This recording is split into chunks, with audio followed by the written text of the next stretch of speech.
Ya kan?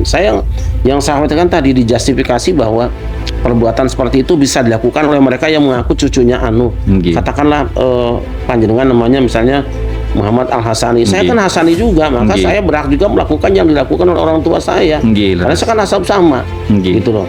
Nah, ini sangat berbahaya. Digunakan untuk kesenangan gitu. Jadi sering itu teman-teman itu bertanya gitu. Ini yang bertanggung jawab siapa Gus?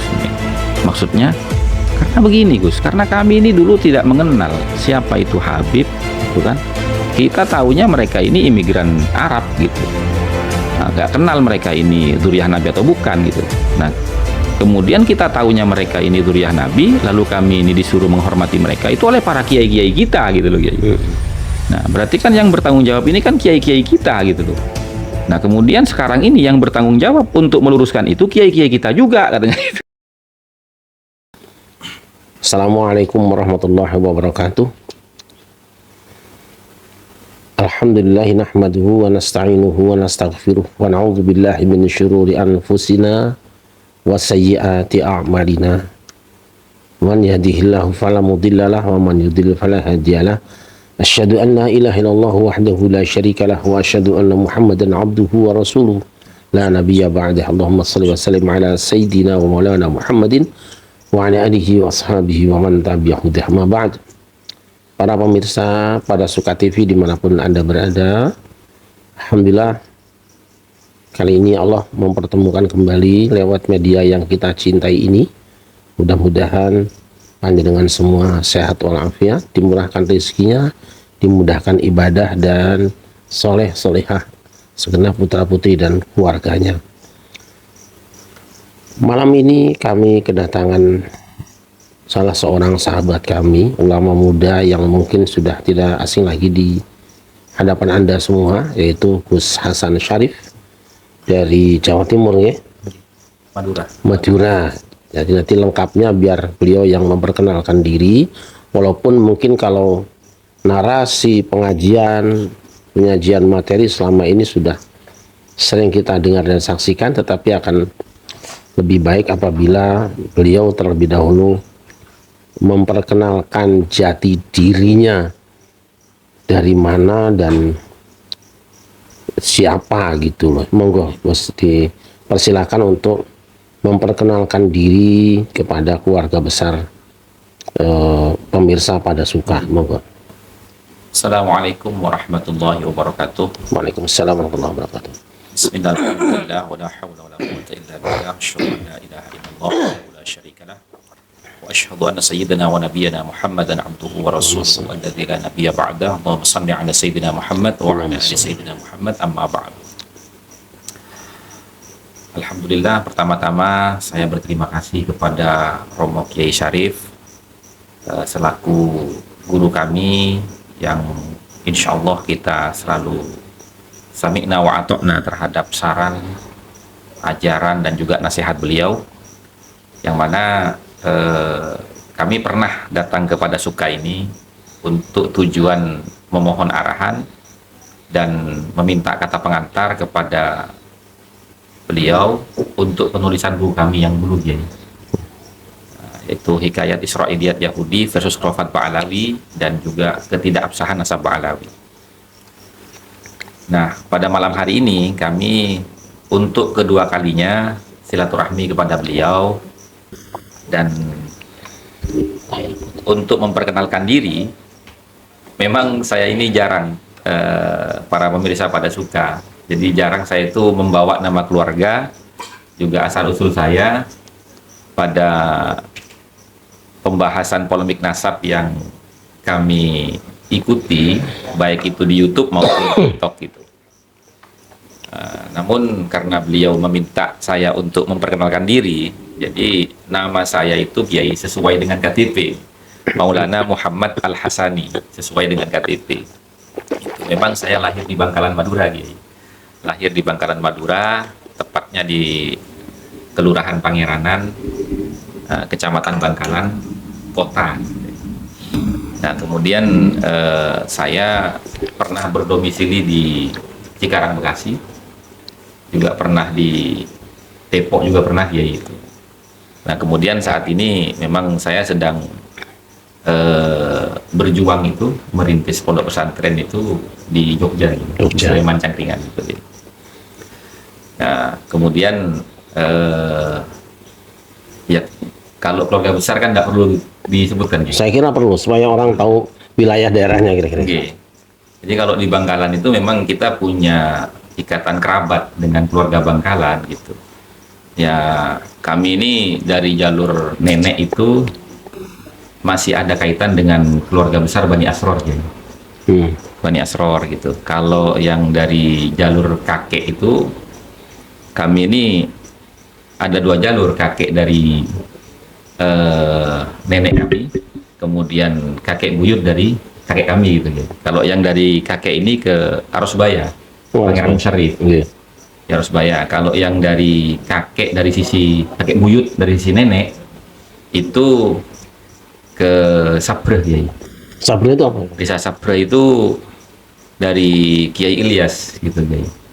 Kiai Ilyas ini salah satu keturunan daripada Syekh Sobahul Khair yang dikenal dengan Pujuk Perang gitu, ya. Pujuk Perang. Itu. Jadi ada 2 jalur kami, ya. Dari jalur Bani Zakaria juga dari jalur Nyoon gitu, ya. Itu kalau di wilayah Bangkalan gitu. Nah, termasuk keluarga besar dari Ki Abdullah Syahal juga masih ada hubungan kerabat ke wilayah Sabreh itu, ya. Itu. Kurang lebihnya seperti itu, ya. Kalau sentuhannya dengan Syekhona Khalil ada nggak? Kalau dengan Syekhona Khalil itu menurut catatan keluarga, ya. Jadi Syekhona Khalil itu menantu di keluarga kami itu, ya. Jadi Syekhona Khalil itu menikah dengan putri daripada Raden Khodrah. Di saat itu beliau kedudukannya sebagai Menteri Cacar gitu. Itu. Baik, saya kira cukup lah. Terkenal segitu ya, usah banyak-banyak juga kan sudah punya istri juga sih. Gini, Gus, kan perjalanan polemik nasab Ba'alawi di Indonesia itu sudah memasuki tahun ketiga, kalau tidak salah ini tahun ketiga. Dan saya lihat panjenengan cukup aktif juga di sana sini. Sampai wilayah mana selama ini panjenengan berkesempatan untuk menyampaikan kajian ini ya? Kalau saya lebih senang disebut kajian daripada mungkin polemik juga nggak masalah lah. Lebih senang disebut kajian karena kita tidak mau lepas dari dunia ilmu, tetap ilmiah, tidak emosional dan tidak terkesan bermusuhan gitu kan. Itu sudah sampai daerah mana saja dan bagaimana respon yang diterima oleh masyarakat ketika panjenengan sampai di daerah-daerah itu.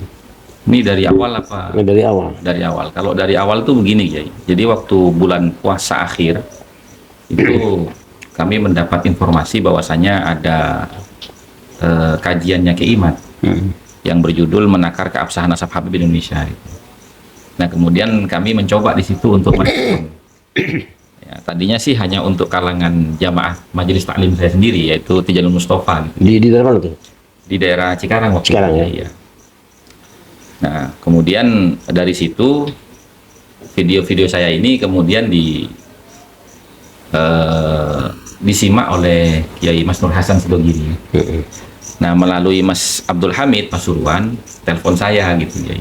Telepon saya. Kemudian Mas Abdul Hamid ini bilang kalau video kamu ini didukung oleh Mas Nur Hasan Sidogiri. Kalau bisa kamu pulang ke Madura nanti sowan ke Sidogiri gitu. Nah, akhirnya saya sowan. Itu kaitannya dengan Sidogiri panjenengan di mana? Dari Bani Asrornya, Ki. Oh, masih satu kerabat ya? Iya, kan Bani Asror ini kan Pasuruan Sidogiri, Cangaan, Winongan, Buduran Sidoarjo, Bangkalan itu ya hampir separuh di Jawa Timur itu, kiai-kiainya itu Bani Asror semua. Gitu. Nah, kami sowan ke sana, kemudian itu San, tolong di kantor itu si Wafi sama Idrus Romli gitu. Oh iya, siap Kiai gitu. Nah, saya kantor, tapi ya dengan gaya saya biasa ya, gitu, santai gitu, tidak menggebu-gebu gitu, Kiai. Nah kemudian ditelepon lagi sama beliau gitu loh. Kamu ini orang Madura katanya, jangan kayak orang Jawa katanya gitu, agak kereng dikit katanya gitu. Coba tantang itu suami sama Wafi debat di Sendogiri gitu. Nah saya sampaikan di YouTube saya gitu. Nah kepada Ustadz Romli dan Wafi, saya tantang Anda untuk berdebat tentang ilmu nasab di pesantren Sendogiri karena memang beliau yang nyuruh gitu. Iya. Tapi apa kedua beliau itu juga alumni Sidogiri? Iya. Iya, Oh, alumni juga kan? iya, alumni Sidogiri. Ustadz Romli dengan Wafi itu alumni Sidogiri. Nah, karena kan begini, menurut pandangannya Mas Abdul Hamid dengan Mas Nur Hasan itu sudah jelaskan pengasuh itu sudah mendapatkan syahadat isbat nasab dari Maroko dan sampai sekarang itu dipampang di ruang tamunya dia gitu loh. Isbatnya itu ya? Isbatnya itu. Jadi setiap orang sowan ke pengasuh pasti melihat. Pasti tahu ya? Nah, kenapa kok si Wafi dan Idrus Romli ini ngotot bahwasanya Sidogiri ini nasabnya ke Ba'alawi. Nah itulah makanya keluarga dari sisi Mas Nur Hasan ini meminta saya untuk mengundang beliau ke Sidogiri gitu, Kiai. Nah kemudian dari situlah saya ini lebih aktif lagi Kiai di YouTube itu, akhirnya masuk ke TikTok gitu. Tapi tetap yang istilahnya memandu saya itu ya Mas Abdul Hamid Sidogiri Pasuruan gitu, yang sering mandu saya ini, dalilnya ini, kitabnya ini, nanti makolahnya ini gitu. Lama-kelamaan itu ya kita terbiasa gitu, karena sudah biasa membaca kitab-kitab nasab, akhirnya ya refleks sendiri gitu ya. Nah kemudian dari situ saya berpikir, ini kalau saya bicara di YouTube dan TikTok, ini tidak akan didengar secara keseluruhan gitu ya. Karena kan yang kita bahas di YouTube, TikTok itu kan hanya sepenggal-sepenggal gitu. Sehingga saya berinisiatif gitu ya, berinisiatif untuk terjun ke lapangan gitu ya. Jadi kitab-kitab nasab itu saya print out, kemudian saya jilid di fotokopi itu, kemudian saya bawa keliling silaturahmi ke para kiai gitu, khususnya yang masih ada hubungan kerabat dengan kami gitu ya. Nah di situ saya menjelaskan tentang nasab itu, dan kemudian ya kitabnya karena saya sudah print out, saya bawa, ini halamannya ini, nah, ini babnya ini, kitabnya ini, pengarangnya ini, silahkan dibaca gitu ya. Alhamdulillah setelah para kiai yang sudah berinteraksi dengan saya itu, memang ternyata kiai sebagian besar itu dari dulu memang punya kecurigaan, artinya memang tidak percaya 100% gitu kiai gitu. Bahkan sempat kami itu sowan ke Kiai Said kan. Kiai Said pun bilang, dari dulu saya itu, dari kecil itu, saya itu tidak percaya katanya gitu. Itu Kiai Said itu. Nah, sampai akhirnya saya di Madura. Di Madura itu Kiai juga sama. Ternyata banyak juga Kiai-Kiai itu, khususnya wilayah Bangkalan. Itu memang, makanya saya gini, oh ternyata memang dari dulu Kiai-Kiai ini tidak percaya gitu. Karena di Bangkalan ini pengaruhnya Ba'alawi ini tidak begitu seperti di Madura Tengah Kiai, seperti Pamekasan, seperti Sampang gitu. Kalau di Madura ini kayaknya tetap masyarakat itu manutnya sama Kiai, bukan sama Habib gitu Kiai. Nah yang lebih dahsyatnya lagi tuh di Kalimantan Barat Kiai, Kalimantan Barat. Padahal di sana ini ada Kesultanan Qadariyah kan Kiai, itu kan basisnya Ba'alawi itu, Al-Qadri itu. Ternyata di Kalimantan pun biasa-biasa saja. Bahkan saya heran gitu loh. Oh berarti kayaknya nih hanya di Pulau Jawa saja orang ini memuliakan beliau itu. Iya, sampai kalau Kalimantan kan itu punya tokoh besar waliullah itu. Guru Izai kan. Itu kan yang di Kalteng ya. Kalimantan Selatan ya. Artinya Kalimantan lah kan. Tapi kan nggak sampai, pengaruhnya nggak sampai ke Barat, Kalbar ya, gitu ya. Nah ternyata di Kalbar ini tidak seperti itu ya. Gitu. Bahkan saya sempat itu ketemu dengan seorang Habib itu yang sederhana sekali gitu. Beliau ini bekerja sebagai kuli bangunan gitu. Ada yang jadi supir Grab ya kalau di sini ya. Kalau di sana itu Maxim ya. Jadi supir Maxim, ada yang GoFood gitu ya. Bahkan ada yang jadi jukir parkir di Alfamart Indomaret itu ada ya gitu. Nah seperti itu, jadi nggak seheboh seperti di Pulau Jawa gitu, jadi di Kalimantan itu. Dan alhamdulillah saya 2 bulan di sana, Kiai. 2 bulan itu keliling dari pondok pesantren ke pondok pesantren, dari majelis ke majelis gitu. Ya alhamdulillah memang mayoritas di sana itu karena memang polemik ini 3 tahun setengah ya. Orang sudah banyak melihat di YouTube, di TikTok gitu. Jadi kita menjelaskan itu, berdiskusinya itu nggak begitu sulit gitu ya.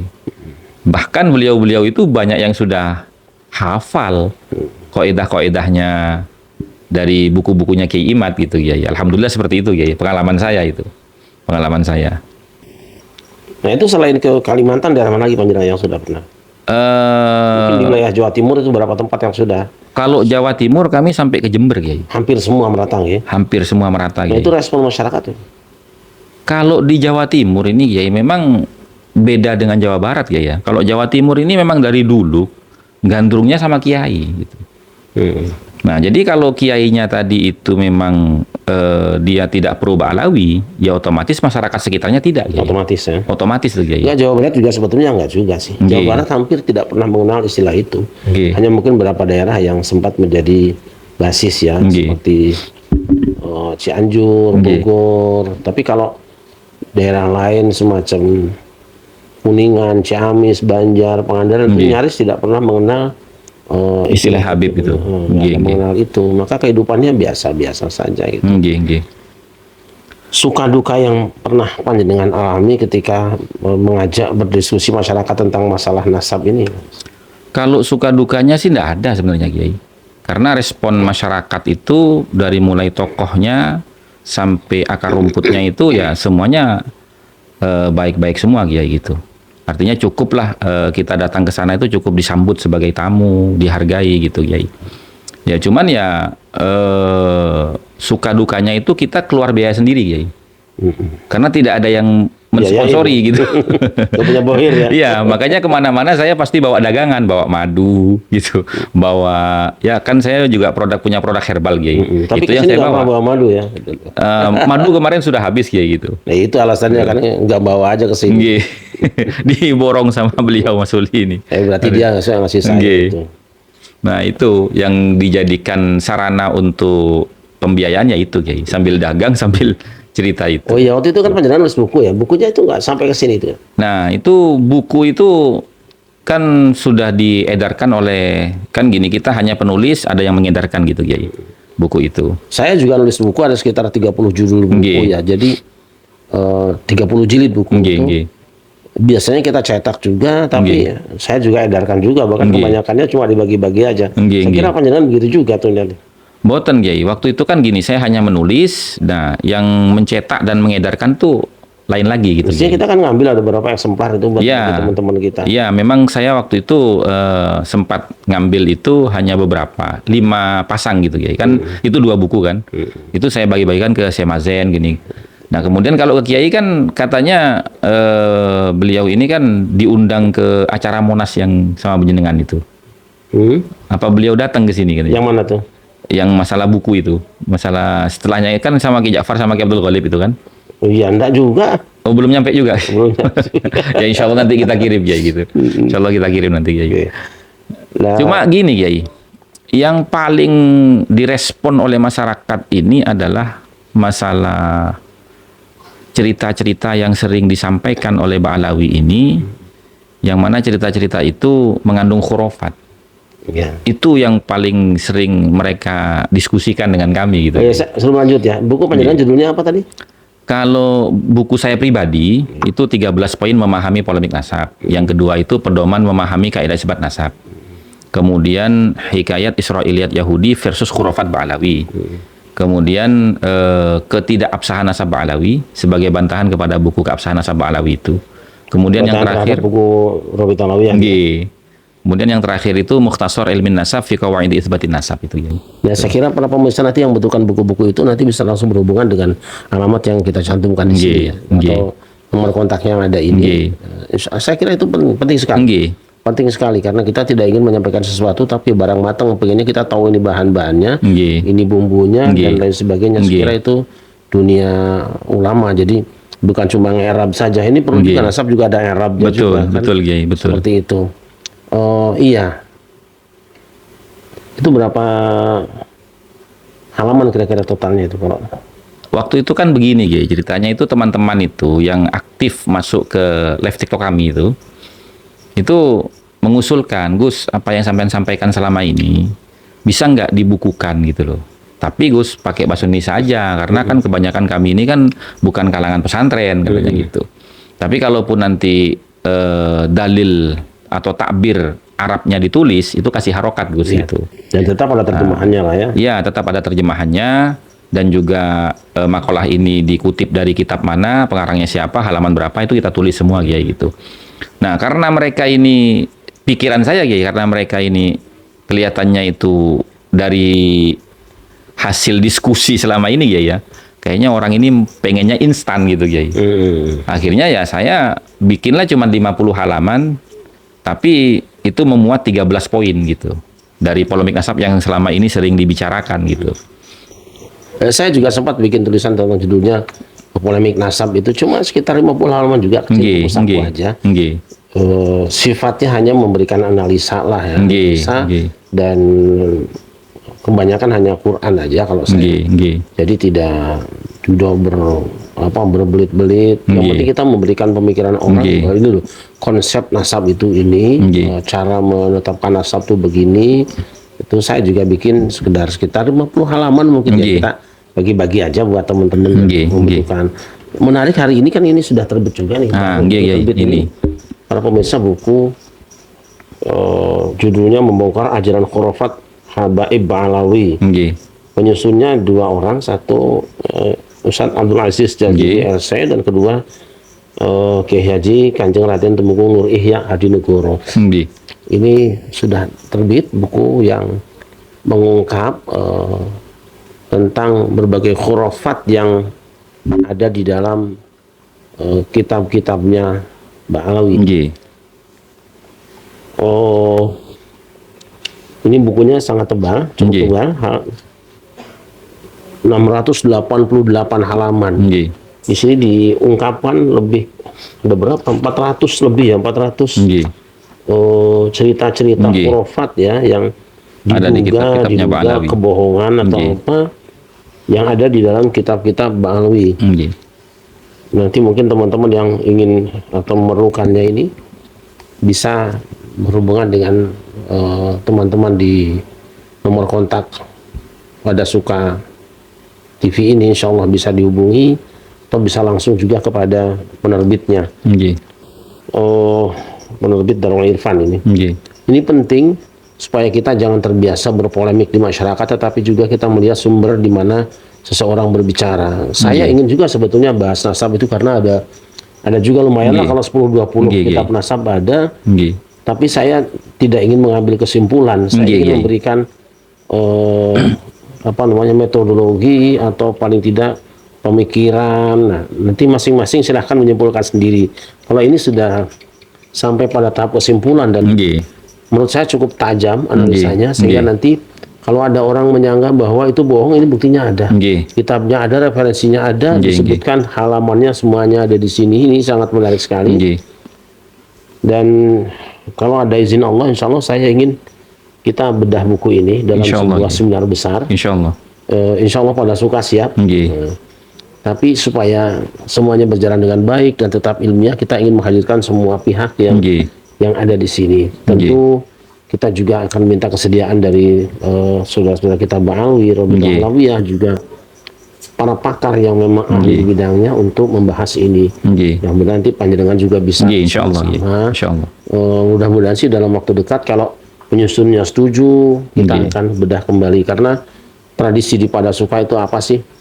Kita tetap ilmiah, ilmiah, tidak boleh emosional. Karena apa sih? Kita punya moto meneguhkan komitmen keislaman dalam bingkai kebangsaan, ada yang harus dirawat. Sehingga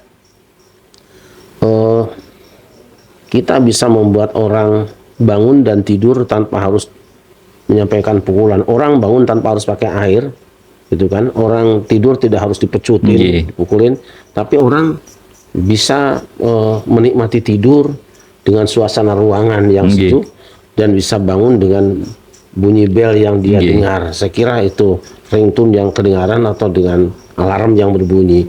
Itu konsep Pada Suka selama ini. Kita tidak ingin berpolemik dengan cara-cara yang ekstrim, yang kasar, tapi ayo kita kumpul, ketemu semuanya, kita ngobrol, kita bahas. apakah yang di buku ini benar semua atau paling tidak begini kita sebutkan ini di kitab ini seperti ini, benar apa salah, kalau benar bagaimana, kalau salah di mana salahnya. Saya ingin semuanya bertanggung jawab secara ilmiah dan kita akan menyajikannya kepada seluruh anak-anak bangsa gitu Gus. Nah mudah-mudahan nanti buku-buku itu semua mungkin selama musim polemik nasab ini lebih dari 20 buku sudah ditulis kan. Saya dengar Kiai Alawi Bandung juga menulis fikih verifikasi. Fikih verifikasi. Saya mencoba waktu itu kan sempat menganalisa dari tiga peninggalan Nabi, Quran, Sunnah, dan Ahlul Bait. Cuma waktu saya agak sempit juga memang ya. Mungkin baru 100 halaman adalah kira-kira kita kumpulkan. Saya sekali lagi tidak menyerang, tapi saya ingin mencoba membuka wacana berpikir kita. Kalau berbicara A ya ini kaidahnya, bicara B ya ini kaidahnya, itu aja dulu. Setelah itu mau gue simpulkan sendiri gitu. Nah, kalau bukunya Kiai Alawi itu Kiai, beliau pendekatannya itu melalui semua fan ilmu Kiai. Iya. Jadi verifikasinya itu dari jalur kaidah fikih usul, kemudian dari mustalah hadis gitu, kemudian dari sejarah, silsilah, dan juga Al-Quran, tafsir Qurannya juga Kiai. Itu 300 halaman Kiai. 300 halaman. Itu yang saya inginkan. Saya nulis sudah cukup banyak, paling baru 100 halaman mungkin ya. Tapi karena berubah-ubah judul terus jadi nggak selesai-selesai. Ya syukurlah teman-teman sudah bisa mewakili pikiran kita semua. Tapi diharapkan semua kajian itu tetap mengacu kepada ilmu, mengacu kepada ilmu dengan semangat persaudaraan. Cuman masalahnya kan ini, Kiai.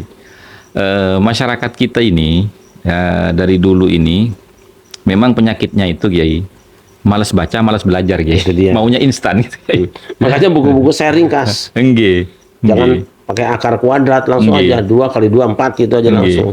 Makanya saya kalau diundang sama teman-teman itu saya selalu begini, saya siap datang asalkan bedah buku ya gitu. Kalau cuman sekedar tausiah atau kita hanya ceramah membahas tentang kesimpulan polemik nasab selama 3,5 tahun ini, saya enggak gitu loh. Tapi kalau sambian mau bedah buku, saya datang gitu. Gitu ya. Karena maksud saya itu mau memancing mereka untuk kembali Kiai. Kembali rajin belajar dan rajin membaca gitu Kiai. Karena kan sebenarnya bukan penyakit awam ya, penyakit kita semua lah.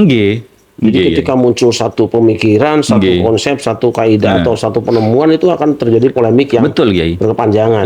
Saya kira kita menghargai itu karena paling tidak berarti mereka masih hidup gitu loh. Membuktikan masih hidup gitu aja, kita nggak usah kecewa. Karena Imam Bukhari juga ketika nyusun hadisnya kan sampai diusir-usir juga. Diusir sampai luar biasa dikucilkan masyarakat. Tapi pada akhirnya ketika beliau tidak ada kan sekarang terima sebagai sumber referensi utama setelah Quran kan. Itu saya kira ya hampir semua para ulama yang selama ini menyampaikan kebenaran itu selalu mengalami hambatan-hambatan seperti itu. Saya kira jangan dianggap hambatan lah, itu jadi ujian dan pemicu untuk lebih bersemangat lagi. Saya kira iya. Kita tidak banyak berharap pada orang-orang yang memang sudah ada kepentingan. Kita berharap pada orang-orang yang ada keinginan untuk selamat lagi. Tapi memang benar Kiai, dawuh panjenengan barusan itu bukan hanya penyakit orang awam, tapi ini menyeluruh ini Kiai, termasuk para ilmuwan dan alim ulamanya juga sama Kiai. Karena begini, kemarin itu saya sempat melihat di YouTube dan di TikTok itu Kiai, perdebatan antara orang yang pro Kiai Imad dengan yang pro kepada Ba'alawi itu tentang masalah khurafatnya Ba'alawi gitu. Nah, saya kira di buku ini juga tertulis gitu tentang masalah ada seorang Habib itu yang katanya beliau ini memiliki kebiasaan ketika keluar dari rumah, kemudian dia itu melewati jalan-jalan, bertemu dengan para wanita, itu dia akan meremas-remas puting susunya wanita itu, payudaranya itu. Nah, hikmahnya katanya itu bisa mengeluarkan syahwat zina. Gitu. Nah, itu diperdebatkan. Nah, anehnya itu begini, kalau orang awam saya masih maklumi Kiai, tapi ini jelas orang berilmu, dia yang ngajar ngaji, punya santri gitu Kiai. Nah, untuk mencari pembenaran terhadap perilaku Habib yang tercatat dalam kitab Kunuz Sa'adah Al-Abadiyah itu Kiai, itu dia membuat analogi yang tidak sejalan gitu ya. Karena kan yang dianalogikan itu adalah perilaku Nabi Khidir di hadapan Nabi Musa ketika membunuh anak kecil dan merusak harta benda orang lain gitu ya. Nah ini kan saya kira kurang teliti dan kurang mendalam di dalam menyikapi. Karena ini kan kias ma'al farik ya gitu. Iya. Kalau mengganggu atau memegang-megang, mohon maaf ya, Nggih. susu lah perempuan itu menjadi benar Nggih. karena dilakukan oleh seseorang yang menurut katanya orang dia itu orang hebat. Nanti bisa saja preman juga melakukan itu, kemudian itu, saya tadi melakukannya kan di luar kesadaran saya. Nggih. Itu karena PDW. Bagi kita orang yang sehat kan menanggapi peristiwa itu kan dua. Satu, kasus Nabi Khidir atau Khidir. Nggih. Itu kan ada wahyunya di dalam Al-Quran, dalam Al-Hadis. Nggih. Kok dianalogkan dengan manusia biasa yang tidak dapat wahyu? Nggih. Dan Khidir menjelaskan kan Nggih. bahwa wa ma fa'altuhu an amri. Nggih. Ini, aku melakukan ini bukan perintahku, tapi perintah Allah. Apakah si orang tadi, mohon maaf Habib itu dapat perintah Allah, dapat wahyu dari Allah, kan batil. Sudah tidak ada lagi nabi. Yang kedua, umirna annahu bil-zahir. Kita diperintahkan untuk menyikapi, menghukumi orang dengan yang zahir. Wallahu yatawalla sarair. Urusan rahasia itu Allah kan yang itu. Jadi ketika ada perempuan digituin, ya tangkap orangnya. Ini pelecehan seksual. Kan seperti itu. Bahkan anehnya di kitab Kunusus Sa'adah Al-Abadiyah itu Kiai, ada seorang Habib itu yang berpesan kepada istrinya Kiai. Nanti kalau paman saya itu datang, terus dia itu meremas-remas puting payudara kamu, biarkan saja, kamu jangan menghindar gitu. Malah istrinya diwasiatkan seperti itu oleh suaminya gitu. Tapi nggak dibalik lagi, nanti kalau saya datang ke rumah kamu juga ngeremas istri kamu gimana tuh? Nah ini harus dicari juga, jangan-jangan ada juga tuh kembali. Enggak Kiai. Jadi aduh ya ini makanya saya bingung gitu loh. Artinya kan begini Kiai ya. Jangan-jangan ini jadi justifikasi bagi orang-orang dari kelompok itu untuk kemudian melakukan tindakan yang sama pada zaman ini. Jangan-jangan khawatirnya ke sana justifikasi Kiai. Kan betul, bahaya sekali. Betul. Dan itu memang banyak Kiai, para kaum wanita dari kalangan kami itu yang bercerita bahwasanya mereka ini pernah dilamar oleh salah seorang Habib gitu kan. Nah karena dia tidak mau, itu Habibnya marah gitu. Dan marahnya itu aneh gitu Kiai. Kamu ini dikasih jalan surga nggak mau. Maksudnya jalan surga itu begini Kiai. Ketika perempuan itu dinikahi oleh seorang Habib, kemudian punya anak dari Habib itu, maka dia akan dijamin surga karena melahirkan keturunan Nabi, begitu ya. Jadi mirip-mirip ya, Yahudi ya. Nah, kayaknya ke sana ya gitu. Jadi kalau Yahudi kan apa katanya? Lan tamassalan nar illa ayyama ma'dudah. Nah, bahkan nanti ada yang mengatakan wal nahmil khotoyakum. Kami akan menanggung dosa-dosa kamu itu. Jadi kok jadi mirip-mirip Yahudi? Apakah memang ada hubungan darah dengan mereka? Itu kan kita jadi tanda tanya ya. Gitu. Kan al-ain qadassas. Fa'in al-ain qadassas. Keringat itu menetes, darah itu meluncur ke bawah. Gitu. Perasaan Rasulullah tidak pernah melakukan itu ya. Tidak pernah, Kiai. Kalau melakukan itu berarti kan Rasulullah berarti bisa percaya, oh iya memang sama nih perilakunya nih. Kok beda ya gitu. Makanya saya bingungnya gini Kiai, menanggapi dawuhnya Kiai tadi itu, ini penyakit malas baca, malas belajar ini bukan hanya kepada orang awam tapi menyeluruh gitu. Sebenarnya kan kalau untuk menyikapi dongeng itu Kiai, yang pertama itu kan kalau ini dikatakan karomah. Nah, definisi karomah ini kan amrun khariqun lil adah gitu loh. Perkara yang di luar batas kemampuan manusia pada umumnya yang terjadi pada pribadi seorang wali gitu kan. Nah, kalau hanya sekedar meremas puting payudara wanita, itu bukan keahlian. Ini bukan amrun khariqun lil adah Kiai gitu kan. Kebiasaan preman itu kan. Itu yang pertama Kiai. Kemudian yang kedua, kita ini kan akidahnya Ahlus Sunnah wal Jamaah Kiai. Nah, jumhur ulama min Ahlus Sunnah wal Jamaah itu kan sepakat Beliau menyatakan dalam takbirnya begini, yushtaratu lil karamati alla tukhalifan nususah al-Qur'aniyah wal ahaditsan nabawiyah. Jadi bisa disebut karomah dengan syarat tidak melanggar dari nas-nas Quran, Tidak menyalahi Quran dan Sunnah. iya, dan hadis Nabi yang sahih gitu kan. Nah, sementara di Quran kan ada wala taqrabuz zina gitu.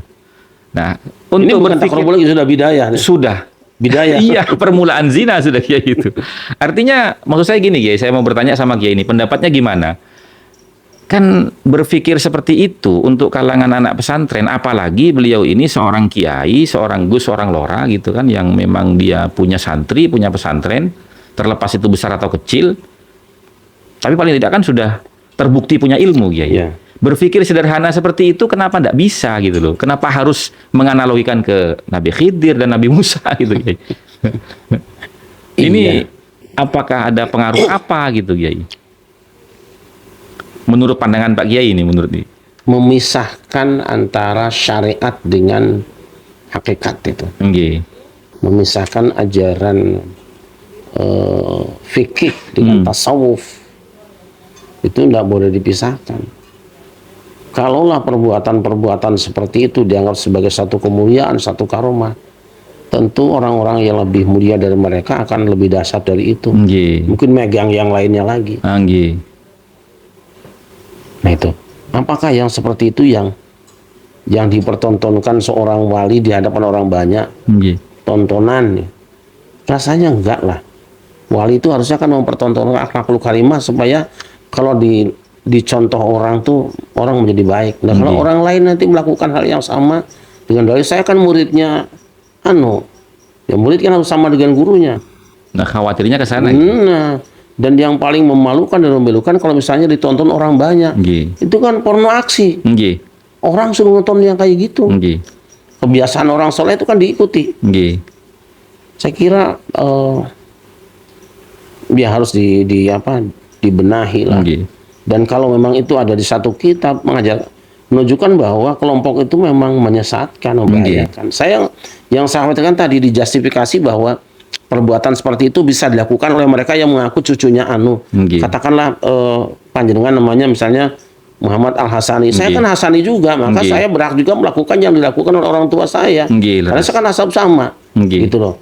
Nah, ini sangat berbahaya. Digunakan untuk kesenangan gitu.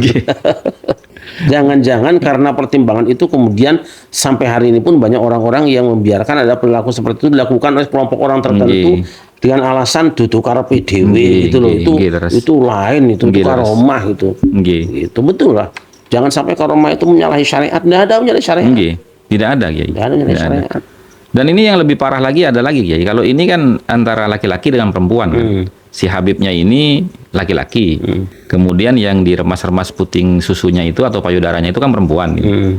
Nah, ini sudah dosa besar kan gitu kan. Tapi yang lebih besar lagi dari dosa ini adalah sesama laki-laki kan. Masya Allah. Sama laki-laki. Lah ini juga tertulis dalam kitab Nurus Safir, Kiai. Karyanya Ba'alawi juga gitu, Kiai. Jadi ada seorang Habib, dia ini punya guru Habib juga.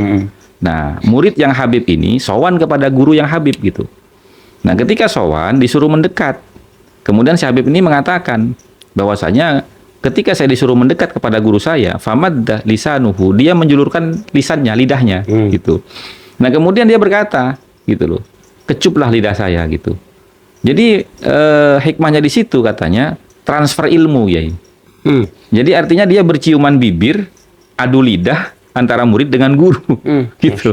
Ini kan prakteknya LGBT gitu, Yai, gitu loh. Nah, ini lebih parah dari yang tadi nih, Yai gitu. Masya Allah.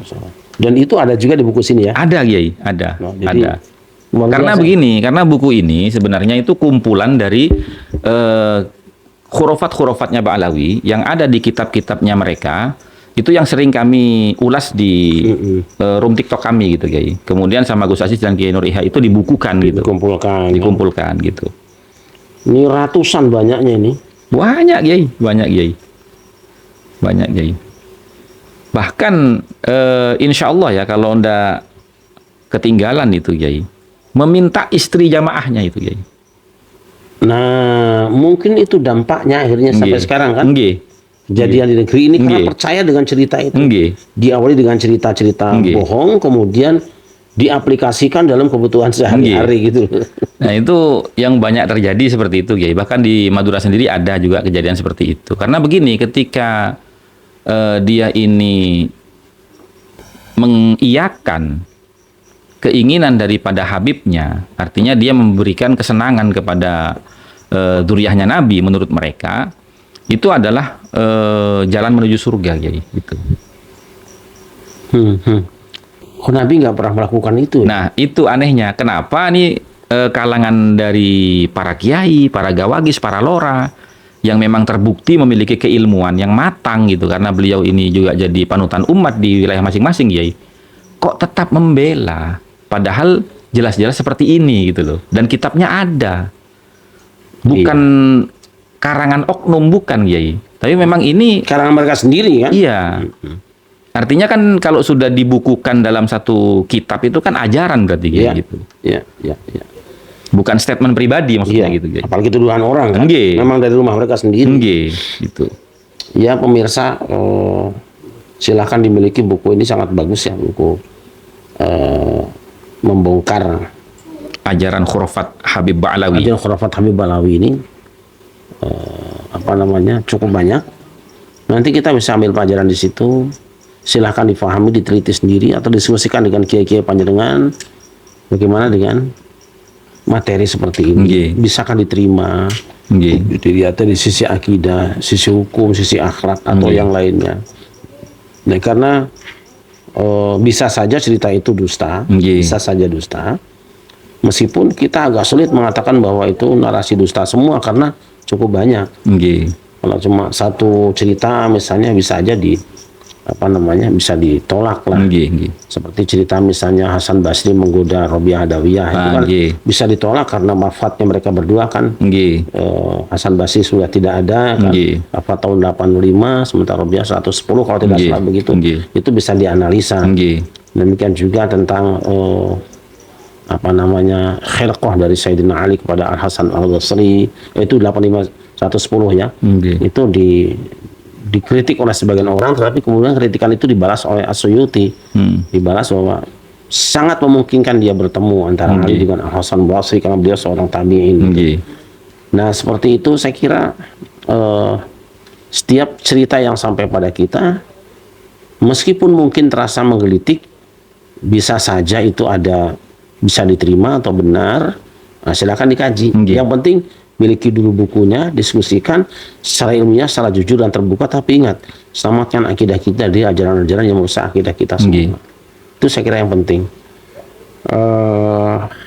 Kalau bagi saya itu, Kiai, semangat teman-teman dalam hal ini, buku yang ditulis oleh Gus Aziz Jazuli dan Kiai Nur Ihya ini, Kiai, sebenarnya juga mengamalkan dari ajaran Hadratus Syekh Kiai Haji Hasyim Asy'ari, di mana beliau itu kan menulis kitab Ar-Risalah Ahlus Sunnah wal Jamaah. Nggih.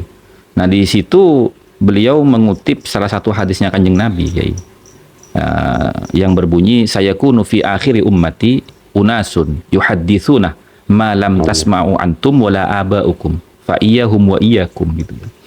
Artinya kan memang sudah diprediksi sama Nabi itu, bahwasanya nanti di periode akhir umatnya Nabi ini ada sekelompok orang yang suka membawa cerita perkara yang tidak pernah didengar oleh kita, bahkan leluhur kita pun belum pernah memperdengarkan itu kepada kita, gitu, Kiai. Dan ini perintahnya, kita harus menjauhi mereka dan menjauhkan mereka dari lingkungan kita, gitu, Betul. karena membahayakan, gitu. Nah, saya kira buku ini dan buku teman-teman yang lain, mungkin juga bukunya Kiai nanti kalau sudah terbit, itu juga penting. Untuk apa? Untuk menghalau umat ini, Kiai. Karena cerita-cerita ini kan memang, satu, tidak pernah didengar, yang kedua memang jelas banyak pelanggaran syariatnya, gitu, Kiai. Betul. Beratus tahun Wali Songo mengajarkan Islam ya. Nggih. Mulai dari pembersihan akidah, perbaiki ibadah, dan mengindahkan akhlak. Nggih. Kok tiba-tiba menjadi rusak ya. Nggih. Jadi rusak karena datangnya orang-orang yang berbeda akidahnya. Berbeda akidahnya. Nah, ini ada statement begini dari teman-teman, Kiai. Mumpung ada di sini, saya sampaikan kepada Kiai, gitu. Jadi sering itu teman-teman itu bertanya gitu, ini yang bertanggung jawab siapa Gus? Gitu. Maksudnya karena begini Gus, karena kami ini dulu tidak mengenal siapa itu Habib, gitu kan? Kita taunya mereka ini imigran Arab gitu. Nah, nggak kenal mereka ini dzurriyyah Nabi atau bukan gitu loh. Nah, kemudian kita taunya mereka ini dzurriyyah Nabi, lalu kami ini disuruh menghormati mereka itu oleh para kiai-kiai kita gitu loh, Kiai. Nah, berarti kan yang bertanggung jawab ini kan kiai-kiai kita gitu loh. Nah, kemudian sekarang ini yang bertanggung jawab untuk meluruskan itu kiai-kiai kita juga katanya gitu. Ya, minhum takhrujul fitnah Nggih. wa ilaihim ta'udu. Nggih. Mereka yang dari lisan mereka keluar fitnah itu Nggih. dan mereka tanggung jawab menyelesaikan. Nggih. Kan gitu. Nah, maksudnya teman-teman ini anehnya sudah banyak cerita seperti ini yang disampaikan di media sosial, datanya ada, rujukannya jelas dari kitab-kitab mereka, tapi sebagian kiai-kiai kita ini kenapa kok ada yang masih membela gitu, Kiai? Tuh. Nah, ini yang membuat masyarakat bingung gitu loh. Khawatirnya kami nanti malah masyarakat ini karena begitu lama memendam kekecewaan gitu kan, akhirnya nanti menurunkan tingkat penghormatan mereka kepada kiai-kiai pribumi kayak Ya, gitu. ya, saya kira ya. Sekarang sudah mulai terasa bahwa setelah polemik nasab ini muncul, sejumlah ulama kemudian menjadi degradasi oleh umatnya, Nggih. kurang kepercayaan, Nggih. bahkan mereka berani mencaci maki di Nggih. medsos, Nggih. saking kecewanya, Nggih. saking lukanya. Sebenarnya ini bisa selesaikan ketika saya menyampaikan dulu di awal-awal, baru tahun pertama. Cobalah NU mengundang Kiai Imad dengan teman-teman dari Nahdlatul Alawiyah diskusi, atau Nggih. paling enggak dipecahkan di Basul Masail. Nggih. Jangan cuma ngurusin kapan puasa, kapan lebaran, gitu kan. Nggih, nggih. Hukumnya zakat fitrah udah pada tahu orang semua Nggih. juga. Kurban udah tahu semua. Mohon jangan jangan mengkhianati amanah untuk bencana. Udah tahu semua orang, usah Nggih. ngomong itu nggak butuh. Nggih, nggih. Nah, ini yang urgen ini seharusnya dari awal PBNU, MUI itu segera menyikapi dengan baik. Jangan dibiarkan bola itu di luar lapangan. Nggih, leres Kiai. Nah, ini akibatnya. Nah, mereka dan sekarang kan akhirnya diuji juga kan. Nggih, Diuji nggih. juga bagaimana rasanya Nggih. dibikin polemik itu. Nggih. Gimana rasanya dicaci maki Nggih. orang. Kan kemarin kamu yang mulai, Mbak. Nggih. Kamu Pak yang mulai kemarin. Sekarang giliran kamu dicaci maki oleh anak buahmu sendiri, ya kan? Nggih. Nah, itu makanya kalau ada suara-suara dari bawah mau direspon. Nggih. Nah, gitu loh. Minhum takhrujul fitnah wa ilaihim ta'udu. Apa yang terjadi hari ini itu sumbernya mereka bertanggung jawab. Nggih. Nah, Nggih. ayo ditarik kembali supaya aman gitu. Nggih. Saya kira iya. Saya juga tahu istilah-istilah itu nggak lama setelah di Jakarta. Nggih. Itu daerah nggak ada. Karena memang ketika kita melihat itu Kiai, banyak para kiai-kiai kita ini ada yang membela, ada yang terkesan itu tidak peduli gitu Kiai. Seakan-akan beliau ini tidak tahu, tapi kan logika berpikir kita di era kemajuan teknologi seperti sekarang ini, di mana semua orang dari mulai kalangan bawah sampai para elit dan para kiainya itu pegang handphone semua Kiai. Iya. Kan tidak mungkin kalau tidak tahu gitu Iya, Kiai. tahu lah. Tuh, pasti tahu gitu. Tapi kenapa kok seakan-akan tidak peduli gitu Kiai? Iya, cari aman juga. Nggih. Cari aman, tapi nggak aman di akhirat nanti bagaimana itu? Nggih, nggih. Banyak argumen mereka yang disampaikan pada kita semua, tetapi insya Allah ya argumen-argumen itu bisa kita tanggapi dengan baik. Nggih.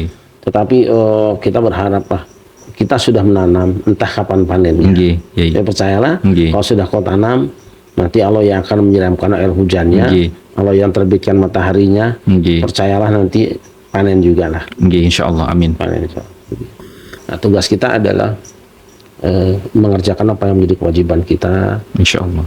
menyampaikan apa yang menjadi tugas kita. Perkara percaya atau tidak percaya, ya kembali kepada Nggih. hidayah Allah terhadap Nggih. mereka semuanya. Saya kira itu Gus. Nggih. Ada pesan penting ya buat pemirsa pada Suka TV ini. Ya, kalau saya sih pengennya begini Kiai, karena ini menurut pengalaman saya selama bergelut di polemik nasab Kiai.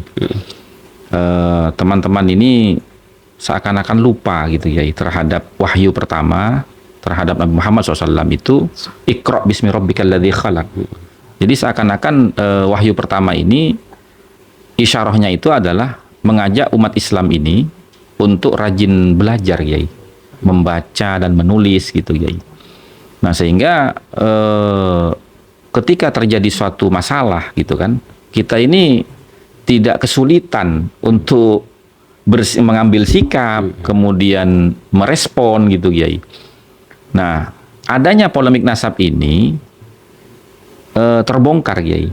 Banyaknya teman-teman itu yang tidak fokus kepada akidahnya, tidak fokus terhadap kajian fikihnya, kemudian tidak begitu fokus terhadap kajian sejarah. Kalau ilmu nasab kan memang selama ini tidak pernah masuk ke dalam kurikulum pendidikan formal dan non formal, Ya, Kiai. Gitu. Tetapi sebenarnya sudah ada isyaratnya, Nggih. Gus ya. Ketika kita bicara masalah hadis kan di situ ada takhrij. Nggih. Takhrij ada rawinya, ada sanadnya, ada. Nggih. Nah, ketika bicara rawi kan jelas di situ. Nggih.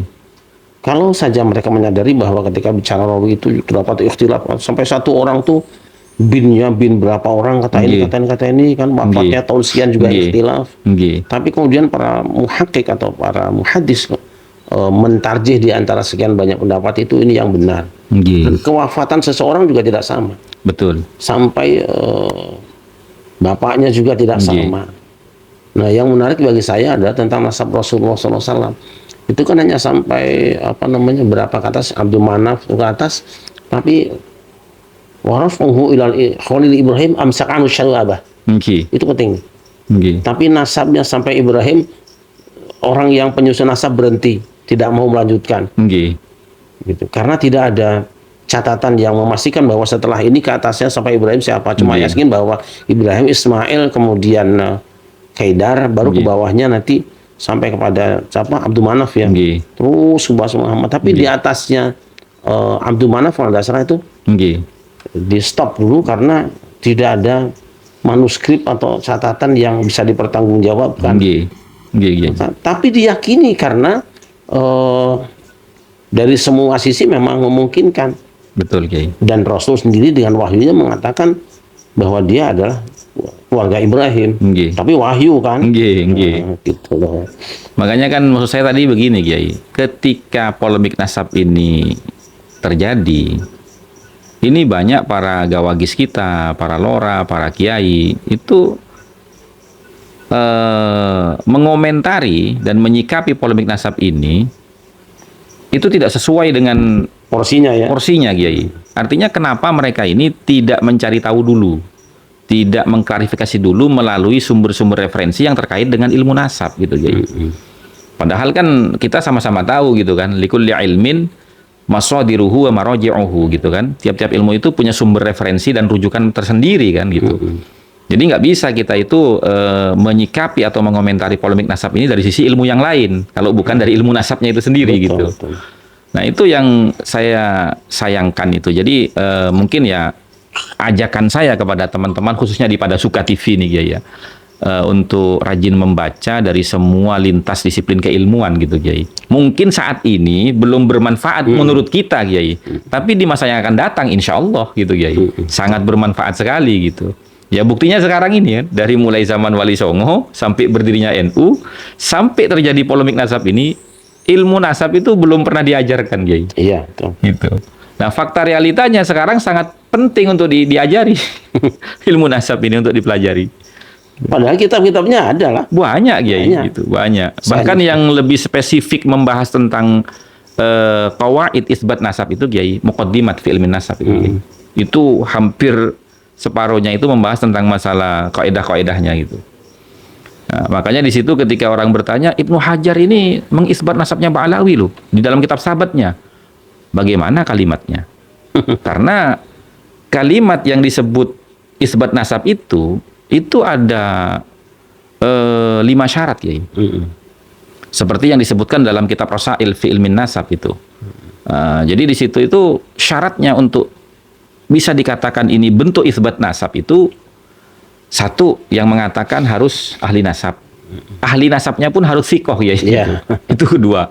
Yang ketiganya itu harus al-asbat, terkonfirmasi, tervalidasi oleh data-data sebelumnya. Nah, kemudian yang ketiga itu al-mu'arrikhah, Jadi catatan pohon nasabnya itu Historikalnya. orang-orangnya itu harus sesuai dengan biografinya, gitu. Yang tercatat di sejarahnya, gitu. Nah, kemudian yang terakhir itu al-matbutoh, melalui penelitian yang mendalam. Baru itu tu'addu wasiqatan mu'tabaratan, gitu.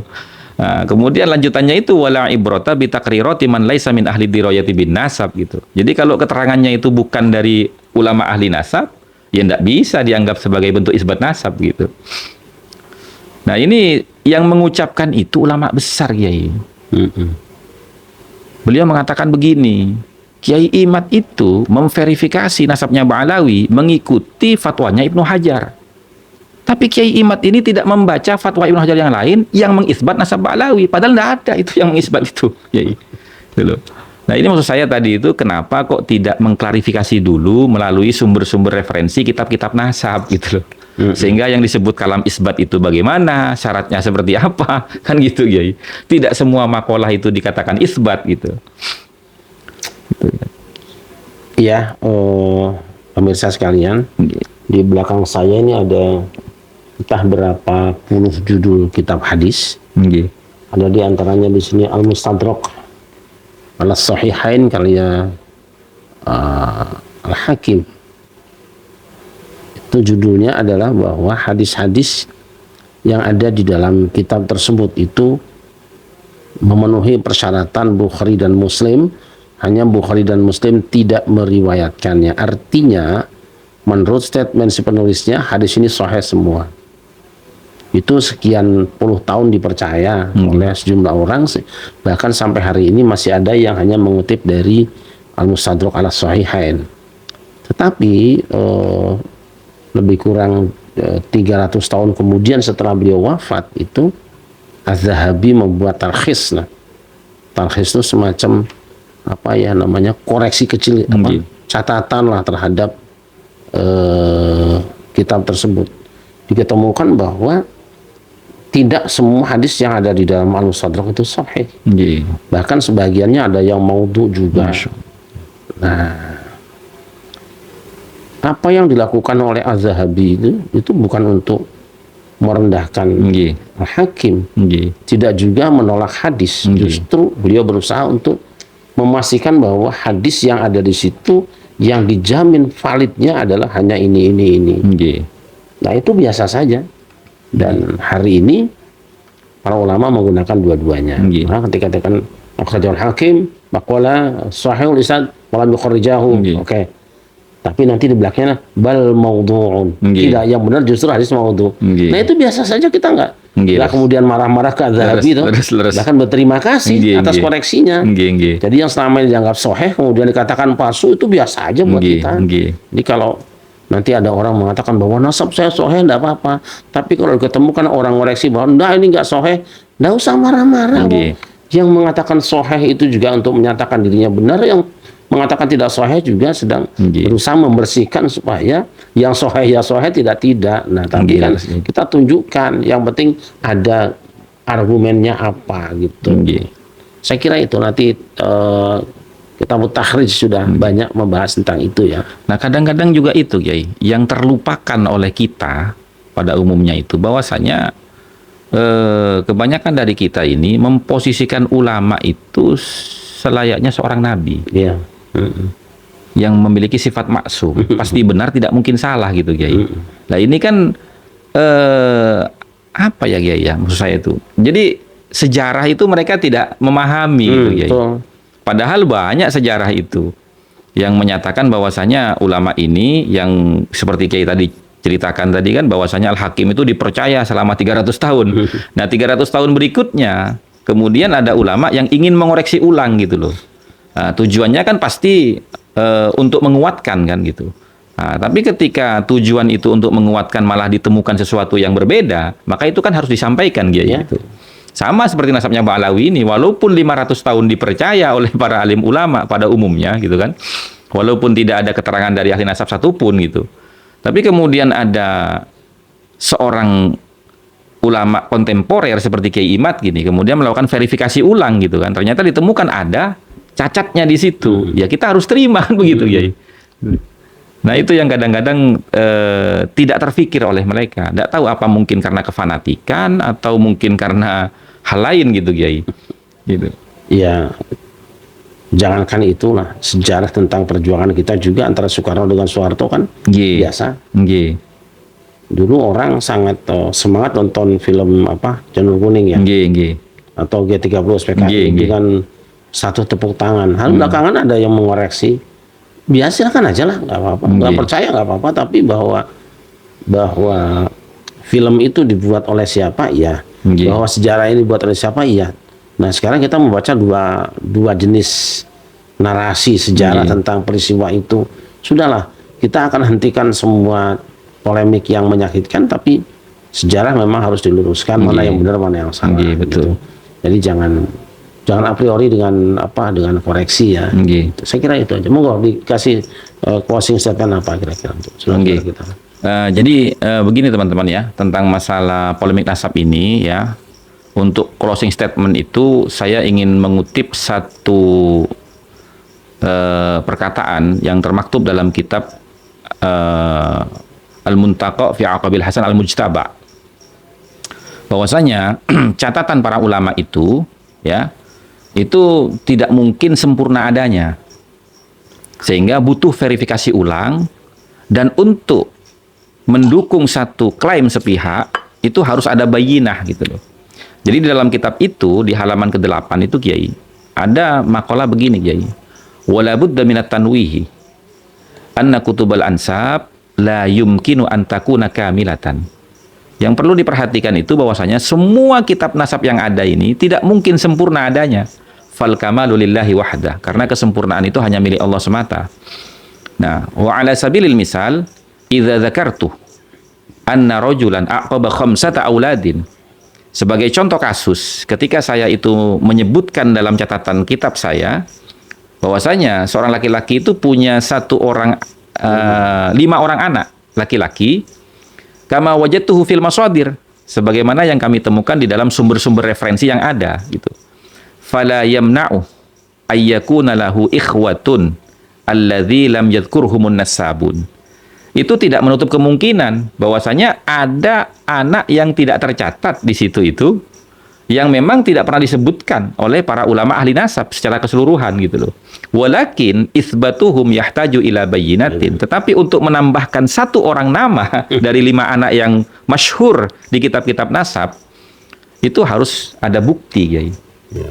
Nah, jadi kalau dimintain bukti itu jangan marah gitu. Marah, ya. iya. Gitu.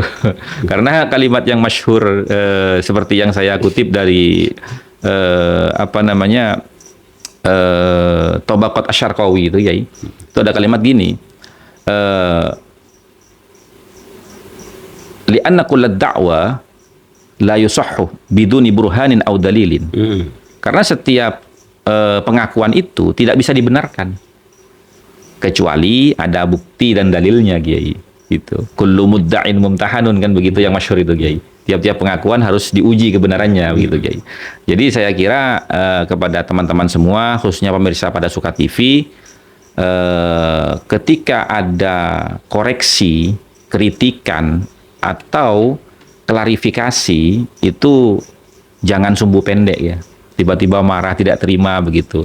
Karena husnudzon kita adalah setiap orang yang mengkritik kita, setiap orang yang mengklarifikasi apa yang kita lakukan dan kita perbuat atau kita catat atau kita ucapkan, itu semuanya adalah bentuk untuk menyempurnakan kita. Wa tawassaw bil haqqi wa tawassaw bis sabri. Saya kira itu, Kiai. Baik. Para pemirsa pada Suka TV dimanapun Anda berada, alhamdulillah perbincangan kita malam ini cukup panjang dengan Gus Hasan Syarif. Mudah-mudahan ada manfaatnya, dan sekali lagi saya sampaikan, insya Allah kalau ada kesepakatan antara kami dengan para penulis dan juga teman-teman sekalian untuk membedah buku ini, insya Allah nanti pada Suka akan siap mengadakan kembali bedah masalah, karena saya kira penting ini buku, sangat penting, membongkar ajaran khurafat Habib Ba'alawi. Nah, sejauh mana kebenaran buku ini harus diuji juga. Tidak boleh kita kemudian menampilkan ucapan-ungkapan mengutip dari satu buku yang bisa jadi la yardha iluhu.